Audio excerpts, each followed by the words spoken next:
I'm Kara Infante, and this is Bookish Flights. In each episode, I chat with one bookish guest as we take some time to sample and savor the pairing recommendations from their bookish flight.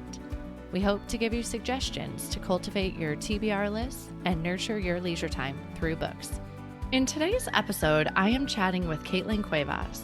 Kaitlin is the owner and founder of the Think Happy Co. She's a lover of French roast coffee, Goldendoodles, and pump-up music. She believes happiness is something we create for ourselves and that you are in the driver's seat of your own life. Outside of work, she's a mom to Eleanor and James, wife to Oakley, and dog mom to Guppy. Think Happy serves women who struggle with juggling all the things and want to create sustainable systems to help them simplify their lives and allow them to fill their own cup first. Focusing specifically on time and task management, building sustainable habits and routines, and keeping your own cup full, the goal is always to leave you feeling happier. Welcome to the show, Kaitlin. Hi, Kara. Thank you so much for having me. As you were reading that, I was like, man, I did a really good job of writing that. I was thinking that too, because I was on your website and I was reading your bio and I was like, this is so fun. Like I could just feel your personality coming forth in your bio. Oh, I appreciate that so much. I really do. Yeah, it was inspiring. And listeners, Kaitlin and I recorded on Monday this week as well. Today is Wednesday. It's not going to come out like that, but we also recorded. So we've already had some connection going on this week. We're already just the best of friends. We have started 2 days in 1 week together, which is amazing. If you ask me. It is. We got to keep that connection rolling. I think so. Yeah, I have to ask, based off your bio, what would be your go-to pump-up song? Okay, so it's not a specific song. It's more of like a type of song. So fun fact, I have taught boutique fitness for many, many years, like almost 6 years now. And essentially what that means is my journey in the fitness industry started at, boutique studios. So I taught at indoor cycling and mat and trampoline classes. So now I teach those classes on my driveway with my neighbors, which is so much fun. And so my go-to for pump up music is going to be like some sort of mashup or remix that, maybe is bringing in like some 90s and some early 2000s and just, I have chills thinking about it. I love a mashup. Yep. I love it. I feel like there is times, right? Like I fill my day of like, okay, this is getting really monotonous or like the kids are going wild, right? And I'm like, let's just turn on some music and dance. And it hits the reset button for all involved. So pump up music is probably one of my love languages as well. Oh yeah. The go-to dancing music right now or dancing song that now my almost 3-year-old will specifically ask Alexa to play is Shake It Off by Taylor Swift. So literally my daughter will go, I think she calls her Lexa. Lexa, play Shake It Off by Taylor Swift. And I'm like, oh my God, you're growing up just way too fast. You're like, how do we even know how to do this? How do we know? I can't even keep the robots right in my house because we have a portal, we have an Alexa, and like my husband's like, you're calling the wrong one. Yeah, you're like, can't they all just have the same name or something? Yeah, let's consolidate. Exactly. Well, how I love to kick this off a little bit. I mean, you've already been telling us a little bit about who you are, but why don't you tell us about Think Happy and more about that? Yeah. So Think Happy started really back in 2020 when I published my book, which is called Think Happy. When I published my book, the idea of turning it into a podcast and into just a business was not something that, had even crossed my mind. Okay. But the inspiration behind writing my book was I realized that peers, family, friends, coworkers kept asking me the same question over and over. And that question was, Kaitlin, how are you always so, and I'm using air quotes, I know the listeners can't see this, how are you always so happy? And my answer was always, it's not just that I'm so happy all the time, but it is that I'm very intentional about, creating the happiest life for myself that I can. Yeah. And then there was always the follow-up question of, how do you do that?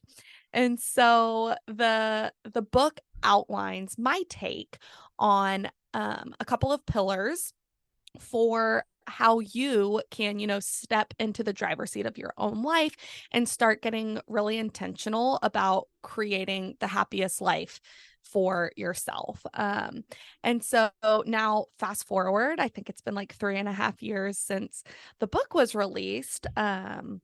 It has also turned into a podcast, and it has turned into a coaching business. And I have since left my 9 to 5 and am doing this full time now. Well, I say full time. I think truthfully, I am a full-time mom, and then I get to work when there is time for that. Yeah, which is perfect because I feel like that's creating a life of intention, right? Like you're creating a lifestyle by design. And first and foremost, you want to be a full-time mom, and this job allows you to do just that. Yes. And you really truly said it so perfectly. I have always loved working. But I think I told you when we were talking earlier this week, I wasn't expecting to love being a mom as much as I ended up loving being a mom. Yeah. You only know what you know, and I didn't know. Yeah. And if I had stayed in my 9 to 5, I think that I would not have been pleasing the side of me that wants to be a very present mom. Or I also don't think I would have been pleasing the side of me that wanted to do the best that I could in my profession. So it felt like it was going to be a lose-lose. Yeah. Now I feel like it gets to be more of a win-win. So I'm really grateful. Yeah, I'm so impressed. I feel like we've had a very similar journey, right? And that's how I kind of got into podcasting as well. I'm sure listeners, you've heard me talk about that. It was really just came down to I wanted to be with my kids, and being in a clinic with other people and farming my kids out to somewhere else was not allowing me to be with my kids. And so here we are today. But what I find so interesting about your journey is that you wrote the book first, right? I feel like a lot of people will have a coaching business, or they'll be podcasting first and then the book comes secondary to that. So that's amazing. Yes. And what's funny is I didn't even know I was doing things, out of order or how people don't usually do it. I didn't even know there was an order or anything like that. And so yeah, it is comical. And as you know, I have every intention of rewriting the book. I feel like I'm a different person than I was when I wrote it back, because really I was writing it in 2019, and we're, gosh, it's almost 2024, especially when this episode airs, it'll be, knocking on the door. I've had 2 kids since the book came out, and I just feel like I have so much more value that I can add to it. Now I just have to carve out the time to actually put pen to paper. Yeah. And it sounds like you were speaking from experience, right, when you started the book, but now you've just been honing your craft through what you've made of it, right? The podcast and coaching. And so you're just honing your craft, and you'll just have that revision, and I'm sure I can't wait to read it when it comes back out. And well, thanks. If you could give listeners maybe just I'm sure it's not a simple thing, but maybe one piece of advice on how to start, thinking happy or being intentional about your happiness in your day. Could you leave us with one little nugget? Oh, yeah, absolutely. I feel like there are a couple that I could leave you guys with. So one that I'll share, and I'm going to share this one because I feel like it can be applied to many areas of life. It applies to almost everything that I teach on my platforms. And, I'm primarily teaching optimizing time, managing your tasks, building sustainable routines that, serve you well. And of course, keeping your own cup full. And I think that the first step to any of those things is getting clear on the why behind your what. So the what is easy to identify, right? It is literally what it is you are trying to accomplish. If you have a goal, that goal is your what. If you're wanting to start a routine, that routine is your what. Now, the why, those are the feelings that you have, behind that what, really the deep down feelings that are driving you to wanting to take this action. And my thinking behind getting really clear on your why behind your what is this: once you get into, rolling up your sleeves and getting down to work on actually working towards that goal, or working towards implementing a new habit or building a new routine, the newness, the shininess, the excitement of it will wear off. Yeah. I promise you, it Yep. will.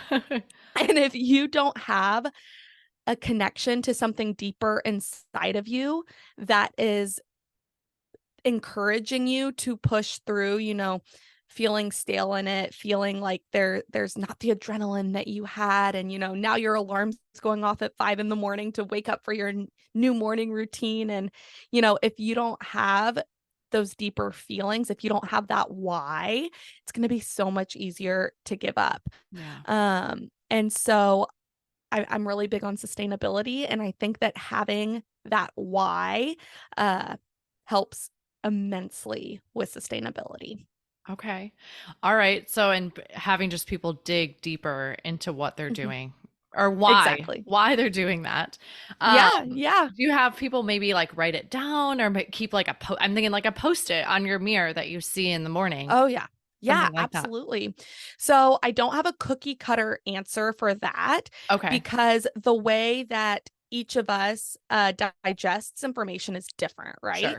Sure. But without a doubt, there are clients that I talk to and I'm like, hey, like, we need to get this up on your mirror. We need to get this up on the inside of your pantry. Let's get this on, the background of your phone screen, something like that. So visual reminders 100% are Okay. helpful. Um, Something else, if someone's listening to this and, see it, if they're like, well, if I put it on my mirror, it's just going to become, the like white noise. Like, I'm just going to become so used to seeing it and I'm not going Yeah. to see it anymore. Another approach that you could take is physically writing it down multiple times. So maybe let's say you have a journal or something. Maybe you just start your day by picking up the journal and writing down your why again, Yeah. and just bringing it front of mind. Another way that you could do this is by setting a reoccurring alarm on your phone Yeah. to Good go off idea. at a certain time. And the name of the alarm could be, that why.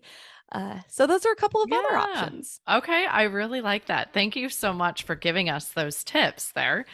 Of And course. then as you wrote this book, I know this Mhm. was back in 2019, was there anything that you learned about yourself when you were writing? Okay, so this is not like a deep down question or answer, but the Okay. very first thing, Kara, that came to my mind was I learned that I love working at coffee shops. And I, so when I was writing it, it was primarily before COVID had really, come full force Sure. into the States. Um, but my 9 to 5 was in a job where I was not surrounded by people, around my same age, and just what I learned, without like going down too much of a rabbit trail, what I learned is I really love community and I really love just being surrounded by other people who are doing similar things as me, which is Yeah. kind of lame. No, but I think that's so true. Yeah. I mean, you need to immerse yourself within a culture that almost fosters the creativity, right? Like it's Yes. Yes. fostering that. So I love that. Okay, cool. And then what do you wish you would have known now, that you didn't know back then, or, Yeah. vice versa? Yeah. So when I was writing the book, and I remember, like looking through edits from my editor and, getting all excited about it, actually seeing it in the flesh, I remember thinking, this is the best I can ever do. Like, I have put my heart and soul in Yeah. this, and like, this is 10 out of 10. Like, this is so good. And an author who will be talking about later in our conversation, I was either listening to her podcast or reading one of her books or something. And she had said how the first time or the first book that she published a couple years later, she looked back on it and was like, ooh, like, ooh, that I published that. I read that. I'm so much better now. And I remember hearing that thinking, oh, that's not gonna happen with me. Like this is it. Yeah. Yes. And that just is so not true. Well, life experiences, right? Like I think about things that I thought or said when I was 25 or 18, it's like life experiences. You're like, oh no. Okay. Yep. Yeah. Yeah. A little bit of humble pie there. Like exactly. But, I do look back on that version of myself and I'm so proud of her for feeling so confident about what it was that I was putting out into the world and just, no qualms. Like, I'm going to go for this. And yeah. And I think it's courageous, right? It is courageous to put yourself out there in that capacity. And so even, right, like exactly what you're saying, being confident, having the courage to do so. Amazing. That's very kind of you to say. Thank you. You are so welcome. So it sounds like you've been focusing a lot on your business, but you have this, maybe push in the back of your mind of like, I'm going to revise this. So you haven't started the writing process yet. Correct. Okay. I've not started that yet. All right. You keep us posted when you do. I sure will. I'm hoping that a lot of the content from my podcast will aid me in the revisions. So we'll see about that. Awesome. All right. Well, let's switch gears a little bit and let's talk about who you are as a reader. So what genres do you enjoy reading? Yeah. So what's interesting about this question, Kara, is the genres that I enjoy reading are not really present on my book flight, which I was kind of laughing at myself last night as I was putting my flight together. So 9 times out of 10, I'm going to revise that. 9.9 times out of 10, you can find me reading some sort of psychological thriller, or I don't go like hard into romances, but I do like a book that has an element of romance. Okay. Most of the time I am using reading as an escape. Yeah. I lean pretty hard into the fiction, okay, but I'm almost always reading a nonfiction alongside a fiction book. But I can just probably read like 3 or 4 fiction by the time it takes me to finish the one nonfiction. Yeah. So for example, right now, the nonfiction book that I'm reading is called This is Marketing. Okay. And it's just a book about marketing that was recommended to me by who recommended that book to me? I'm forgetting. Oh, her name's Jackie. She's an Enneagram coach. Okay. Yeah. And so she had recommended that to me. And then the fiction book that I'm reading is the 3rd book in the Ravenhood series, which is called The Finish Line. Okay. Are you familiar with the Ravenhood series? I have not read them myself, but I've seen them floating around Bookstagram for sure. Yes. The first is much spicier than I typically lean into. Okay. But the second and thirds are kind of toned back a little bit. All right. Yeah. How many books are in the series? I don't even know. 3. Oh, okay. So you'll finish out the trilogy here. Yes, I will. I'm so excited. I love a trilogy or, any series. I love finding an author that has multiple books. A lot of times I'll find myself having a speed bump of, what am I going to read next? And, series authors with multiple books help guide you into what you're going to read next. Yeah. And I love falling down that rabbit hole of finding an author. This just happened to me, of an author I had never heard of. And I picked up one of his books last month. And then I was like, that was so good. I immediately went to my Libby app. I put in a bunch of books, and I love Libby for that reason, because it does take out some of that hesitation, what should I read next? Because it's just, well, whatever pops into my box next, we'll be reading. Exactly. And so I read another book by him, I think 2 weeks later, and it was so good. And I'm like, okay, I want to keep reading I just really enjoy his writing, and it's so fun to find that. It really is. Totally agree. How in your busyness do you find time to read? Oh gosh. So when I'm reading nonfiction, a lot of times that'll be while I'm eating lunch, or if so I get allergy shots. And when you get allergy Okay. shots, you have to wait 20 minutes after you get the shot Yeah. before you can leave. So like I'll take it with me there. Um, just times like that, just so sporadically throughout the day. For Okay. my nonfiction, I'm almost exclusive, or sorry, for my fiction, I'm almost exclusively reading that in bed at nighttime. Yeah. So it's a big thing that I do to help myself wind down. I can notice a huge difference in how quickly it takes me to fall asleep when I have read right before bed versus had some sort of screen time right before bed. And I know that that's not true for everyone, but I do think a lot of people notice a similar pattern. Yeah. And I mean, it's just because that blue light is literally tricking our brains and saying, "Oh no, it's time to be awake and to think and to be turned on." Whereas when we're reading and we don't have that blue light right in front of us, just the natural elements of it being nighttime and a little bit quieter helps us to naturally calm down and prepare to sleep and rest. Yeah. I noticed recently, I forget where I was, but I couldn't read my book. I can't remember if I was in a hotel room with my kids or we were in the tent camping. I feel like I brought my Kindle, so I'm like, I can't remember which event this was, but I remember I was like going to bed without reading. And I was Mhm. like, is this how long it takes me to fall asleep normally? Because I think when you're distracted by a Yeah, good book, you're not realizing that it maybe takes 10 or 15 minutes, which to me felt like right. the end of eternity because I'm like, well, 10 or 15 minutes doing nothing, just laying here in silence to put myself to bed without my book. Yeah, Like, I was like, no. I know. I know. Why would we choose that? But yeah, I forget what it was about, but it just that perspective shift of like, wow, reading really does distract me from that. I'm sure I don't last 10 or 15 minutes when I'm reading at night, but it just seemed that much longer without a book Yeah. in my Yeah. hand. Isn't that funny? I know, it was so weird. I was like, wow, this is like very strange realization here today. Yeah. Um, well, and you've been so gracious to prepare a book flight for us today. Can you tell us a little bit about how they pair together?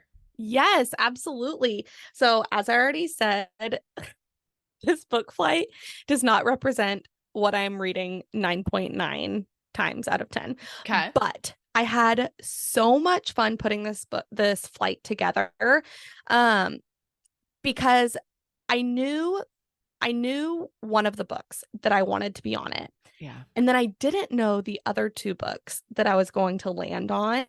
Okay. And now, since putting this flight together, I have every intention of going back and rereading each of these three books. And I will tell you, I am not a rereader. I Yeah. don't typically do that. Um, but I guess the theme behind this flight really, it represents my journey with not only my book but also my business. Okay. And so that's kind of the overarching theme, I guess, if I had to pick one. And Awesome.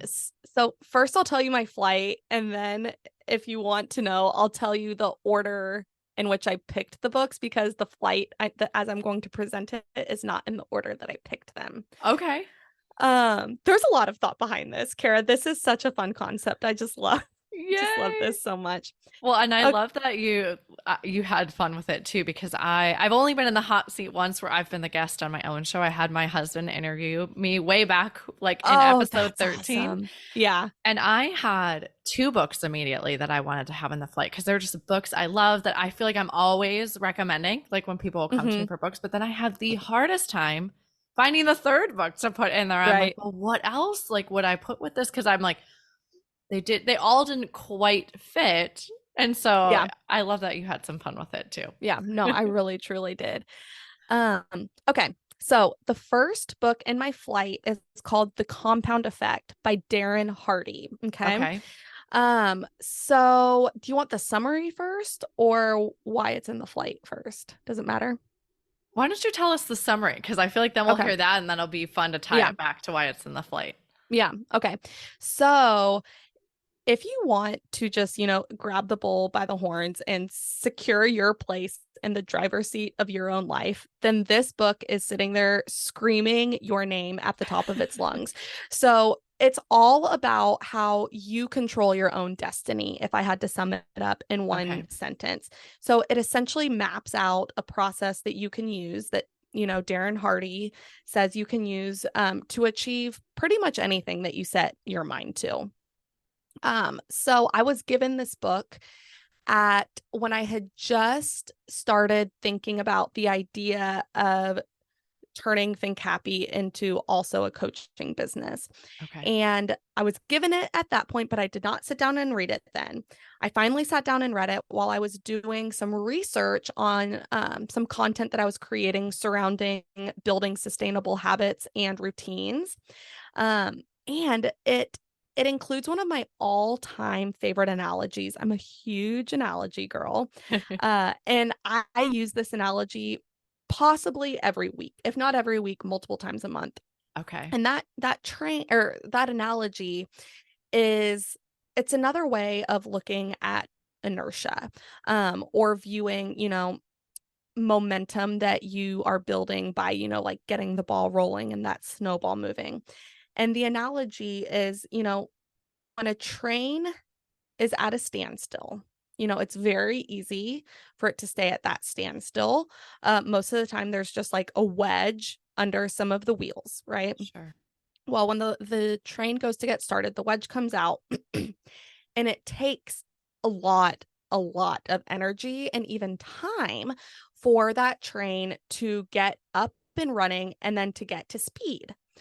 Well, once it gets to speed and it's time to slow down, it takes time, but then and then once it gets to that stop, it's easy to stay at the stop again. But then to get the momentum going again, you have to put all that energy back into it. And so essentially the point of this analogy is you want the train to keep going. Yeah. Once you have started, progress on, or once you've started chipping away at a goal, or starting a new habit, whatever it might be, let's set yourself up to sustain that momentum instead of playing that start stop game, because that's kind of exhausting. Yeah. Yeah, and all the effort, like you're saying, on the back end you'd have to put back in. Like it's almost easier. Like I might not want to put my foot forward today, but if you know that start stopping, you're like, yeah, no, just keep doing it. Exactly. So the second book in my flight is Girl Wash Your Face by Rachel Hollis. Okay. So this book is really about, just like getting rid of the lies that you tell yourself, your limiting beliefs, and encouraging you to step into your life with passion and excitement. And Rachel Hollis, the author, is pretty well known these days, but she has this writing style that is so real and raw and relatable, and I think she's hilarious. Yeah. So this book, I really truly think that this book is what inspired me to write my own book. Up until reading this book, I did not know that books like this existed. I had always viewed, the self-help genre as boring and rigid and for people who had, quote, real problems. Sure. But when I read this book, it really felt like it was a version of, I was seeing for the first time type of thing. It was that eye-opening to me. Yeah. And, paired with a style of writing that I so thoroughly enjoyed, really gave me the confidence to try this myself. And Rachel Hollis is the author who I alluded to earlier in our conversation as the one saying that the first book she wrote, she was like, oh, can't believe that was me. Yeah. What is the first book she wrote? It's a fiction book. Okay. About, I think, a girl who works in New York. I have not read it. Maybe in the fashion industry. Okay. All right. I didn't know she even wrote fiction. Like I feel like I only ever saw her name come on the map from this book, Girl Wash Your Face, right? And then and as you're talking, I'm like, I have heard about this book so much. How have I never picked it up? But again, I love this show for this reason because it's Yeah. usually that like ping or that nudge of like, now's the time, right? And I Hmm. truly believe, and the quote at the end of the show is that our books come into our life when we most need them, just like people. But I also think Yeah. books do that too. And they just land in your lap when you're ready to receive them, right? You're ready Yeah. to hear that message. Yeah. Yeah. Exactly. Um, okay, so the third book in my flight is The Girl on 30A, written by Deborah Ryan. Okay, Okay. so this is a little bit of a thriller. It's based in a community that's in Florida, off of a highway called 30A. So Okay. if you have listeners who have traveled or vacationed in Florida, there's a very good chance they are familiar with 30A. So the lead character finds herself in a rental cottage in 30A after leaving behind, a former life. And then all of a sudden, suspicious things start happening. Her new love interest ends up murdered and just lots of things like that. It's super light, but it's a fun Okay. read. It is definitely a little bit of a psychological thriller, which, as I mentioned, I do lean into, but Sure. uh, it's a lot lighter Okay. than some of the others. Yeah. Not as dark, maybe. Yeah. And so this book, although it is fiction, was also part of my journey with Think Happy. So I myself was on vacation in Florida in a community off of 30A with my mom and Interesting. sister when I met this author who Okay. was selling this book outside of a bookstore. That bookstore was on the Highway 30A. So And cool. so at this point in time, I did not know that self-publishing was a thing. And this is the first self-published book I read. Okay. So I went on to self-publish my book. Yeah. And so that's why this one gets a spot on the list. Yay. I love this. And this is why I love the book flight because I feel like we can learn so much about people by the books they love, right? Or the books Yeah. that spoke to them. I feel like we learned so much more about them. And I think I mentioned this when I was on your show on Monday is that was what I missed from being in the PT clinic was hearing Hmm. people's story, learning Yep. about who they are, learning what makes them tick and learning what really drives them. And this is awesome. Thank you so much for sharing these, Kaitlin. I You're loved welcome. Like I said, learning this was more. so fun. And I haven't read any of these, so this is really fun. Awesome. I love hearing that. So, Yeah. not I that I'm an love hearing expert that. reader by any means, but I have not read any of these, so it's always fun to have a brand new book flight to dive into. Yeah. Yeah. Super, Awesome. super fun. Well, what I love to do to finish our episodes are called our bonus pairings, and they're just a Hmm. speed round of questions here. So, Ooh. where is your favorite place to read? Oh my gosh. In bed. Love it. Hmm. The nice closure to your day, right? Yeah. And like you Yeah. said, setting the tone. Hmm. And then, what is one book you've read that has changed your life? Oh my gosh. Can it be from my flight? Like, I Yeah. don't know. Yeah, I feel like your flight Girl, is wash very your face. yeah. Yeah. I was like your Yeah. book flight's very influential to your life, so I could see Yeah. where that would work. And then are you a rereader? Well, you've already kind of answered that one. Yeah. Let's go with this one. Do you I'm do you not, except for Harry Potter. Oh, okay. All right. I Hmm. was going to also ask you, do you prefer audiobooks or hard copy? Hard copy. Okay. All right. And then lastly, what are you reading next? Oh my gosh. Well, I'm in the middle of the third book from the Ravenhood trilogy, and my mom said that she has a book that she will be finished by the time I finish this one, and I don't even know the name of it. You can So tell me that's and what I'm I'll pop it planning. in the show notes. Yes, yes, that is what I'm planning on reading next. I love that. So you share books with your mom. You guys kind of do a book Yes. swap. Oh, that's so Yes, we do. sweet. Also, so here's a fun little story. My very best friend, her name is Megan. Our moms are also very best friends. And so the four of us will all kind of share books. We all read similar genres. That So is so that's a fun. fun little foursome. Yeah, and I feel like it's always nice to have those like couple friends or family, right? Like book buddies that read similar styles as you. I feel like I have a few friends will ping in each other's messages like, hey, I think you'd really like this book because you know each other's style and what you enjoy. Exactly. So that's exactly a trusted recommendation there. Yes. How can we find you? I would love for you guys to come and hang out with me. So I am primarily on Instagram. My handle is at thinkhappy_co. Okay. Also come hang out with me on the podcast, the Think Happy podcast. New episodes air every single Wednesday.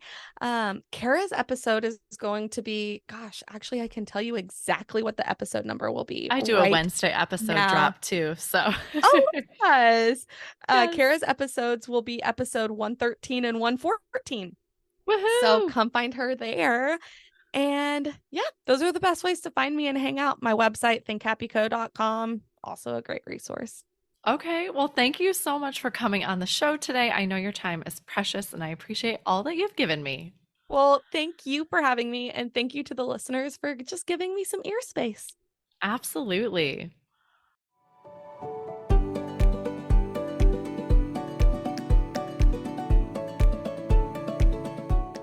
Thank you so much for listening to this episode today with Kaitlin Cuevas and her book flight of her Think Happy journey. We'd love to hear what other books you'd pair with this book flight at bookishflights.com. That is also where you can find more information on today's flight and any other books that we talked about today. I want to inspire a community of readers. So whenever you share a post about what you are reading or what you are picking up next, especially if you have heard about the book on the show, please tag us. Follow us on Facebook or Instagram at Bookish Flights. This is a brand new show, so if you enjoyed it, please head over to Apple Podcasts and give the show a review. Your review not only helps me, but it also helps the show reach others. Make sure you are subscribed on Apple Podcasts or Spotify to make sure that you will not miss an episode. That's it for this episode. Thank you so much for listening. As Emma Thompson said, I think books are like people in the sense that they'll turn up in your life when you most need them. Cheers to you, dear readers. Until next time.